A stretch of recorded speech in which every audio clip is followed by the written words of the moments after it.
You can't do new without risk, period. Goes to literally everything we talked about today. Going to 100 episodes, that's only 5% of podcasts doing that, Like that is a risk right there. You can't do new without risk. Yeah, and that it really does apply to everything. I mean, you have to be willing to take a risk to move forward, even if we're talking about your relationship with your child. Like the idea of it's scary, right? It's all scary. If you're having issues, the idea of being able to have a real conversation with them can be scary. But let me tell you, the reward is always greater than the risk. That was good. Welcome to Her Unshakeable Confidence with dynamic mother-daughter duo Simone and Olivia Knego, where they discuss the secrets of transformation and how to build bold confidence and unwavering resilience. From intimate conversations with inspiring guests to sharing their personal journeys of triumph and challenge, Simone and Olivia create a supportive space where every woman is encouraged to rise above her fears and love the woman in the mirror. Tune into Her Unshakeable Confidence and join this special journey of connection and growth. It's like catching up with old friends who inspire you to be bravely and uniquely you. So it finally happened. We made it to 100 episodes. Oh, I thought you were going to say the dog finally vomited on the carpet. And the dog did vomit on the carpet. Well, twice this morning, but that happens all the time. Stop finally. Anyways, 100 episodes. So basically, most people that start a podcast, they don't make it through 3 episodes. So I think it's 5% of podcasts actually make it to 100 episodes. That's pretty cool. So I didn't know that. Yeah.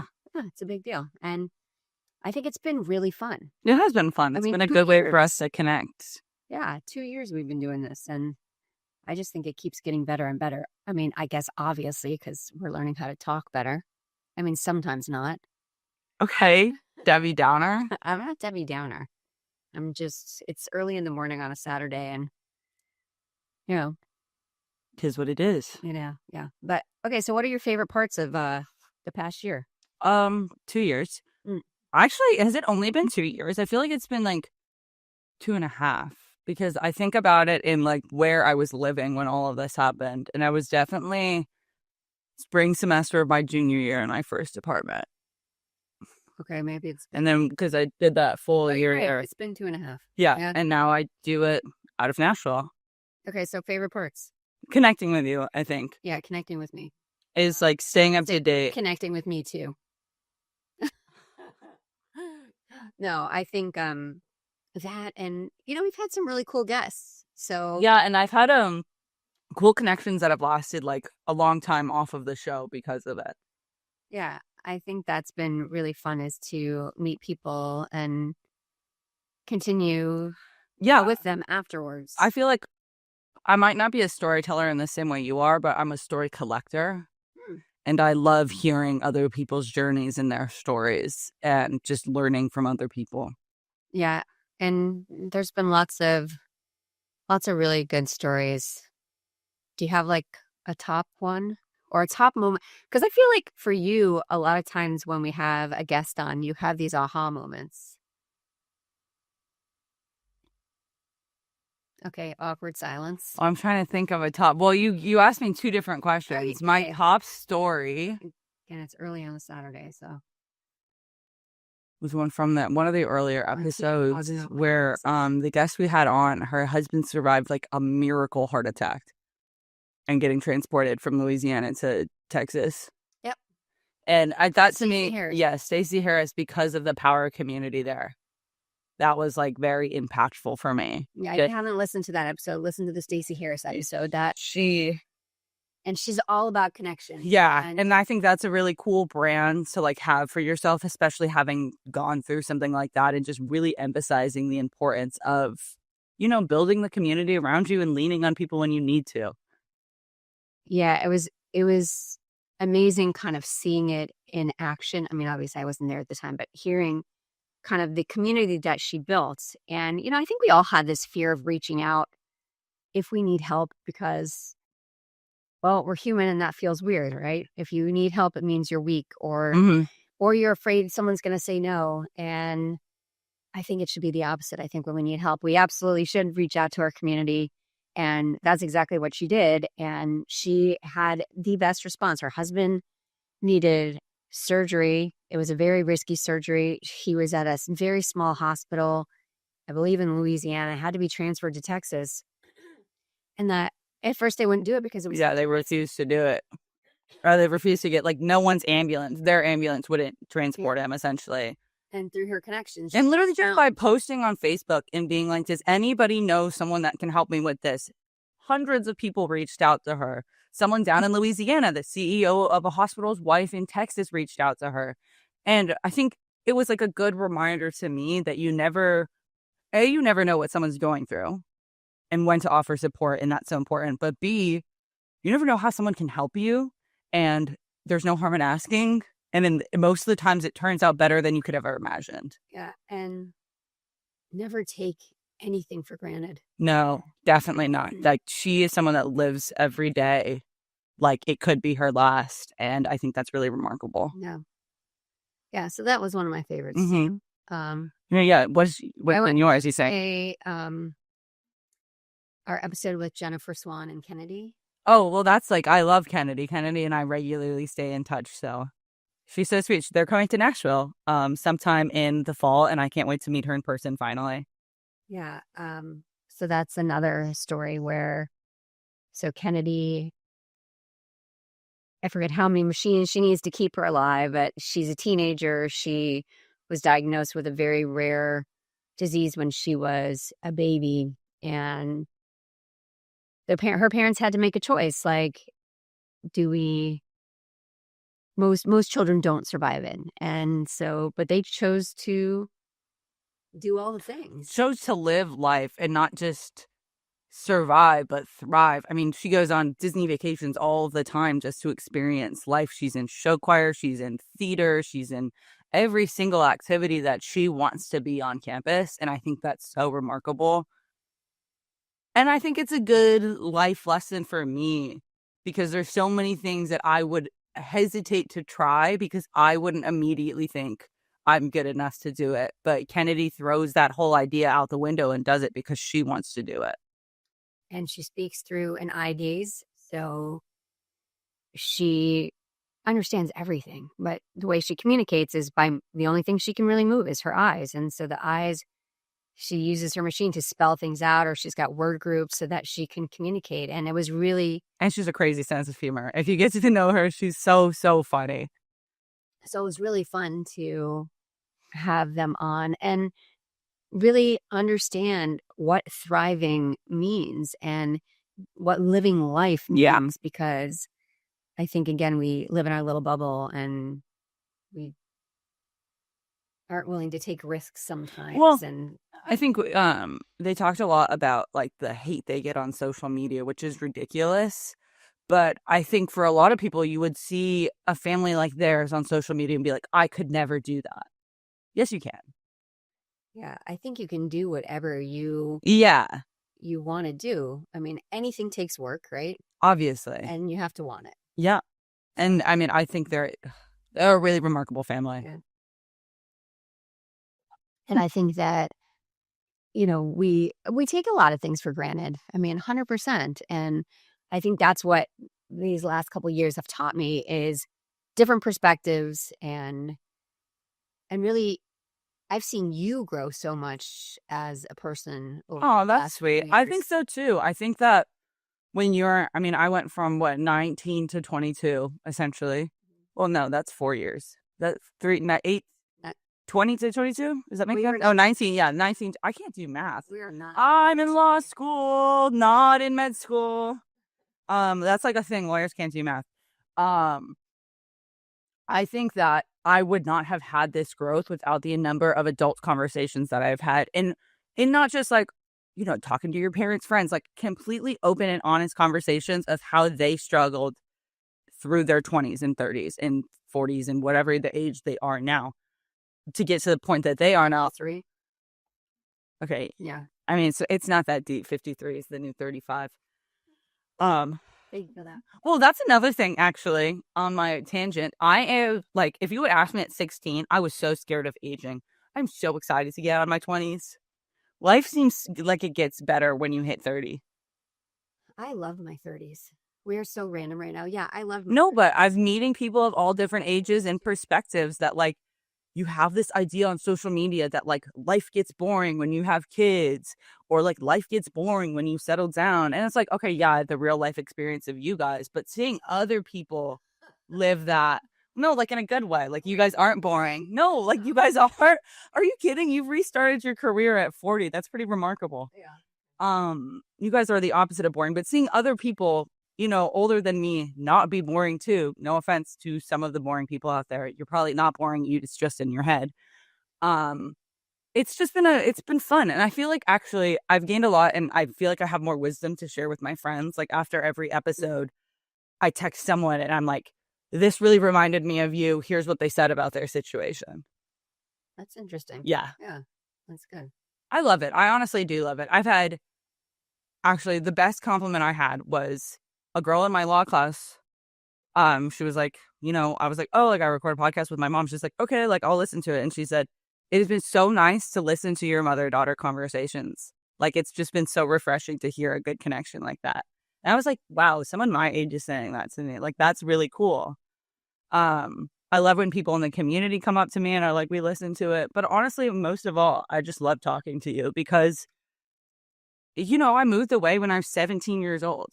And I would say maybe the first year I was really good at connection, but the more I got into school and the more I got into my friend groups, it's been really hard to like maintain the familial connection that I would like to have. And then moving to Nashville and starting law school, it got 10 times harder. And I think this is just a nice way. We sit down once a week and we can actually talk. And we don't know, like we talk after the podcast too. Like we stay on afterwards and just chat about everything going on in life. And I don't think I would have that opportunity otherwise. We should probably record that too. Yeah, we should. It'd be funny behind the scenes one day you can hear all the shit I rant about. It's a lot. Yeah, it is a lot. Maybe it shouldn't be published. Yeah, I agree. And I think that this is a really good example for moms and daughters about what your relationship could be. I mean, I think actually going back, so I love the episode with Jennifer and Kennedy, but I think of our own episode, like just the two of us, I think when we talked about why we have such a good relationship and that the idea of parenting without judgment. Because I wish I could talk to so many moms and daughters and just like sit down and be like, this is why. Like, because when you're a kid, I would say, you know, that relationship, a lot of it's on the parents. But the older you get, the more it's on you as well. And just like, family is like, it's first of all, it's who you make it. I don't believe in like blood is thicker than water. Like, that's ridiculous. But also, it's so easy, in my opinion, to reconnect. And I know that cannot be same for everything, but like putting down, obviously some situations cannot be fixed, but like putting down your differences and being able to really talk about it and not just ignore the elephants in the room or just shove things to the side. And I think, yeah, the parenting without judgment is the most important thing.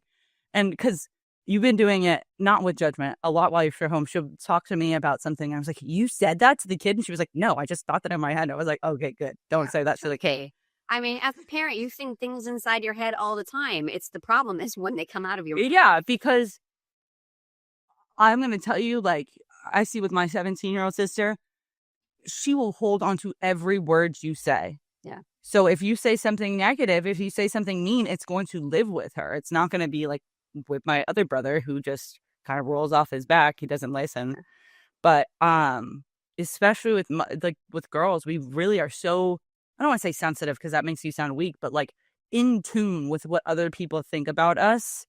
And when it comes to a mother, you want someone that's going to support you even when you know you're being stupid, you know, even when you know you're being an absolute B word like I was the other night.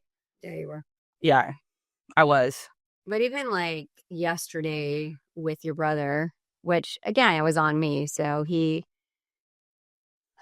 weeks ago, he blew out a tire. Again, it's an accident, right? So we bought a new tire and I wasn't there. And again, this is a learning lesson. I didn't tell him that he should buy the road hazard. Well, which, fair enough. I didn't even know that was a thing. Yeah, and actually, your dad was like, Yeah, we've been talking a lot about like writing a book with things that we should know. That would be in it. Yeah. And so yesterday, guess what? Nailing the same tire. Wait, in a way they say they can't fix it. they can fix it. So that's another thing. Don't trust the first opinion at car shops. Make a friend that's good at cars that can recommend you. Because you're going to know someone eventually whose boyfriend or girlfriend is very into cars. For me, it would never be someone, But like in Nashville, like when I first got my car, they were like, you need to get this changed and this changed and this changed. I was freaking out because it was going to be so much money. And my boyfriend, love him to death. He knows how to do things. He doesn't know when they're wrong. And so one of my friends there, her boyfriend's super into cars. And I was like, could you just ask him? Like, and she was like, yeah, no, if all of these things are like over 100,000 miles plus, like, don't do it. So Okay, what was going like, back to my back to your story. That goes back to my story though, of trust your car people and find a good trusted car person. Okay. So that had nothing to do with my story. So my story was that basically, I spent 2 hours on the phone trying to find a tire. Like we couldn't even find a tire. And we think he's going to get it repaired today, but we'll see. But wait. Okay. So the problem was I was getting really frustrated because I was on this webinar at the same time, which means I couldn't do the webinar. So I finally had to just sign off of the webinar, which, I was doing work. So it was a little frustrating. So then I spent literally 2 hours trying to find this tire. And so I was getting frustrated in front of him. Like I wasn't frustrated to him. I didn't say, oh my gosh, like, come on. Like, how did you not know this? But I think just the way I was behaving, which wasn't great. It made him feel really bad about himself that 2 tires in less than a month. And why didn't he know about you know what? And I want to say something back to my original story with Stacey Harris, the power of reaching out to community. You didn't reach out. Our cousin here literally does cars for a living. First thing my dad says after 2 hours of her dealing with when he gets home is, oh, did you text him? No. Yeah. First thing he does, he's like, oh, I'm not there, but I would totally be able to fix that, but I'll send you my guy. Yeah. Okay. So. But yes, back to being reactive, your kids feed off of your energy. Yeah. 100%. And I've known that since I was a little kid. So even if I'm not saying it directly to them, but if I'm behaving. Yeah. In a way, I'm modeling. And so if that's what they see all the time, they're going to feel bad. And that's going to be like how they behave. You are interrupting me like 16 times. Sorry, but I have like a really good example for you. Go. It's like when kids fall down. If you go immediately, oh, they'll start crying. But if you go, you're okay, you're fine, they won't. Yeah, it's true. It's true. So I know, like, definitely I have to remind myself all the time the ways I need to step up better because I'm human and I get frustrated. But again, I think like back to the parenting piece is that it is that piece of not judging. Like, it's not his fault. How would he have known that? Yeah. And I didn't say anything. Right. So, it's also on me and accidents happen every day. And thankfully the tire didn't fully blow out. So that thankfully he's okay too. Yeah, so. And he was in a safer part of town than he was the last time I actually paid out, which was like on the side of the highway. And he now knows how to change a tire. So which is great. He changed his own tire this Yeah. I think something like from a kid perspective on that is that we're feeling guilty about that situation regardless. Like you don't need to tell us how bad you feel about it because we already have that guilt in us. You've said that to me before. Yeah. Actually. But one of the things that's always helped me is that we have 5. There's 5 other ones of me. 5 of you. Jeez Louise. I know that'd be ridiculous. Oh my God. Could you imagine if I have a twin? Oh.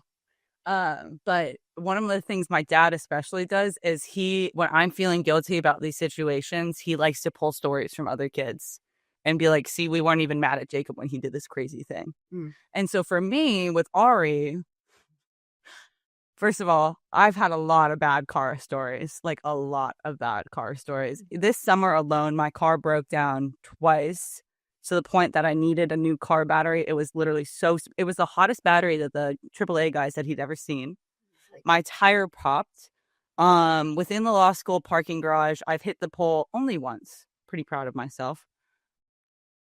It's a bad hit of the pole. Okay. And when I was in high school, I was pulling out of the garage And this is like the worst story ever. Pulling out of the garage, I hit my brother's car behind me. I don't put the car in park. I put it back in drive. It rolls forward, hits the front of the garage. And then I'm like, oh my God, I'm so late to school. Pull out, completely tear my side mirror off on the side of the garage. And honestly, she missed the one side. So basically she hit the back, the front, and the right yeah. side. And honestly, like I was so upset with myself in the moment. My dad was still home. He was like, you're taking the day off. And honestly, like now we just laugh about it because it was kind of ridiculous that even happened. Well, we kind of laughed about it. No, he laughed about it too. Well, we laughed until the mirror, we found out the mirror was $600. So bad. Oh my gosh, really? But it's still like, it's replaceable. Right. And I was okay, except for your relationship is not replaceable. That is a really good bar, Mom. Yeah. That was a really good line. Yeah. And so all of these little things that maybe you let build up as a parent, you got to realize that we did the same stupid shit when we were growing up. Yeah. I mean, maybe not the same, but like we made mistakes and we have to be able to make mistakes. But if you don't have the support of someone behind you when you make a mistake, you tend to continue making those mistakes because no one's there to say, how can I help? Mm-hmm. And actually, we were having a conversation, was it last night or 2 nights ago? And you were saying something and I was trying to respond. And your dad said to me, she doesn't need you to chime in. She just needs you to. Oh, yeah. And I thought that was really good because I tell myself that all the time. Like, and I should ask the question, do you want me to listen or do you want me to give advice? Right. And that night she just wanted me to listen. And I was like completely oblivious to the situation. And your dad was like, just listen. Yeah. Stop trying to Simone it. Yeah, because some things like we need to learn how to fix our own things. Oh, for sure. But like we'll ask for help when we need to. Yeah. I mean, for sure. Like this morning, your brother's going to go to the other car place and figure it out. And yeah, you know, it's not like he's not capable of doing things. It's just in the moment he was like, I don't know what to do. This is our first time on earth, but it's also your first time on earth. And I think that's something this podcast has taught me is that I'm still learning every day. Yeah. And I think when you're a kid, you don't realize that. Yeah, you think your parents have it all together, especially when you're really little. You think the parents have it all together, and then things fall apart, and then you're like, "Well, okay, what's the real story here?" So I think from the beginning, if I tell you that things are always going to fall apart, that will be helpful. They're not always going to fall apart. No, not at all. I mean, but again, so I mean, for me, this has been such a great experience. I can't wait to do more episodes, and we're setting up a little studio eventually. Oh, this is like a studio, but we're setting up where we actually get to sit next to each other in chairs for when she's home, so that we can have a different environment for recording. So it's more real, like it is a conversation, but so we're not sitting on top of each other, which we're doing right now. So that's it. This is episode 100, and thank you for joining me on this journey, and thank you for joining us on this journey. My podcast quote, Jesus. Oh. My calendar quote is really great today. You can't do new without risk, period. Goes to literally everything we talked about today. Going to 100 episodes, that's only 5% of podcasts doing that. You know, like that is a risk right there. You can't do new without risk. Yeah, and that it really does apply to everything. I mean, you have to be willing to take a risk to move forward, even if we're talking about your relationship with your child. Like the idea of it's scary, right? It's all scary. If you're having issues, the idea of being able to have a real conversation with them can be scary. But let me tell you, the reward is always greater than the risk. That was good. Thanks. I appreciate that. Okay. I'm slow right now because I'm looking something up. Okay. Well, I can fill the time. Tell us. I still think grandma is the realest adult that I've ever met because she just knows things like how to get certain stains out of the laundry. Like, when do you learn that? Well, part of the problem is she didn't teach me. Yeah. She just did it for me. So she's a big doer, not a teacher. Is that if you want your kids, you know, what's the saying that if you want to feed somebody, you teach a man. Give a man a fish, he'll eat for a day. Teach a man to fish, he'll eat for his whole life. Yeah. And so same kind of thing. Like, so I try to do that. Like even the other day I was already got a check from somebody, and he's never deposited a check before because we don't do checks usually. So I was just like, here, let me show you how to do it. And then Noah got a check, and he knew how to do it because I had showed him before. And he just asked me to check to make sure if he did it correctly. But same kind of thing. Like if we show them these skills, they get their independence and they come back. Like it's not just like they're independent and they're gone. We come back. My brother's about to turn 30. He's not, but I'm aging him. He's turning 29. That's pretty much 30. And he still comes back for questions. Which is good. I mean, again, like that's what we're here for as parents. Like it's not like we get 18 years and we're goodbye. I saw a TikTok about that was like me calling my mom and I have an issue because I'm an adult, but she's a realer adult. Yeah. I'm, again, I've been adulting for a lot longer. So if I can help, I want to help. So confidence tip of the day. Stop asking yourself if you're good enough. Start asking yourself what you need next. Confidence doesn't come from proving yourself over and over. It comes from supporting yourself like someone you believe in. 100%. But that's so good. Yeah. I like that last line. Yeah. It comes from supporting yourself like someone you believe in. Treat yourself like you would your best friend. God, that's another good bar. Yeah. I need to do that more. I got 3 bars today. 3 bars. So thank you for joining us on this 100th episode of Her Unshakeable Confidence. We're so happy you're here. We can't wait to see you more, and we'll see you next week. Bye, guys. Bye. Thank you for listening to Her Unshakeable Confidence with Simone and Olivia Knego. We hope this episode has made your day just a little bit brighter and given you the inspiration you need to confidently go about your week. Always remember to be authentically you. Don't forget to like and subscribe so you never miss an episode. And feel free to connect with them on Instagram at Simone Knego and at Olivia Knego. Till next time.